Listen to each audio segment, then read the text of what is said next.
Mino Mouse and the Whisper of the Evening Meadow. In a small sunny valley, hidden between babbling brooks and soft hills, lived a mouse named Mino.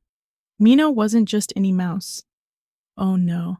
He was an especially curious mouse with a little green backpack, big ears, and a heart that beat as bravely as that of an entire band of knights.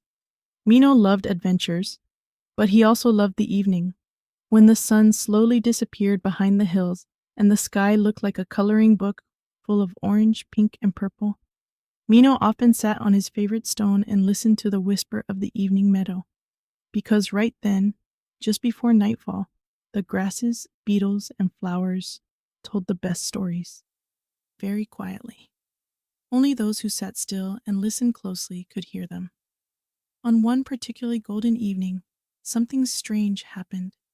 Mino sat on his stone, munching a sunflower seed cookie and listening, when suddenly a soft plink rang through the air.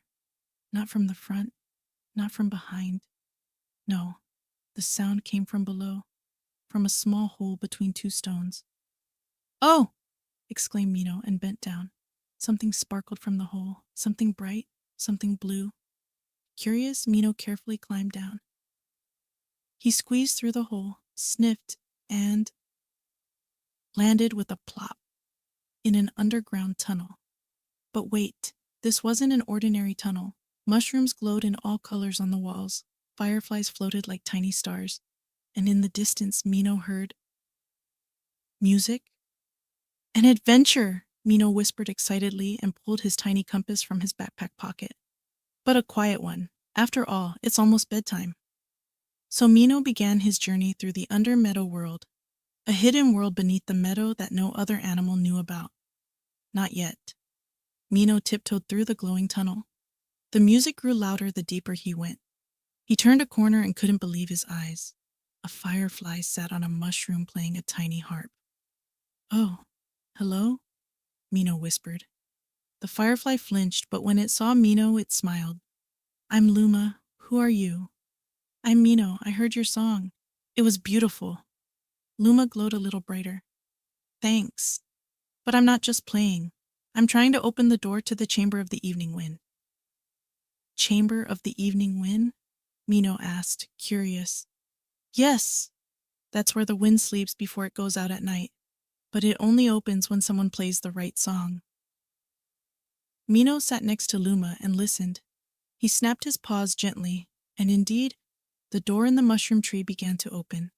A soft breeze brushed their fur. Together they climbed inside. Inside it was quiet, very quiet. Like a big fluffy cloud, calm hung in the air. Mino yawned. "What is this place?" Luma replied. "The sleep chamber. And over there, look, a sleep thrush." Indeed, a beautiful, plump bird slumbered deeply in a nest of moss. One of its feathers slowly floated to the ground. "This feather is needed by the wind to carry dreams," explained Luma. "But we mustn't wake him." Mino stretched, tiptoed to the feather, and grabbed it. But then, achoo! Mino had sniffed a sleeping dandelion cushion. The sleep thrush mumbled, "Mice have cold noses." Serenia turned around and continued sleeping. Phew! Mino sighed softly and darted back to Luma. With the feather in his backpack, they followed a path like a carpet of fluffy grass. But the grass was tired. It yawned. "I want to sleep," murmured one blade. "Me too," whispered the next. And soon Mino yawned too. The air was full of lullabies. But look, a little beetle with a nightcap waved to them. "I'll get you through, but only if you sing the song of the meadow." Luma strummed, Mino hummed, and the grass blades swayed in rhythm, a lullaby for nature itself. When they reached the other end, Mino was so tired he nearly fell asleep. But Luma gently nudged him. "Just a bit more. Then we'll reach the wind tree."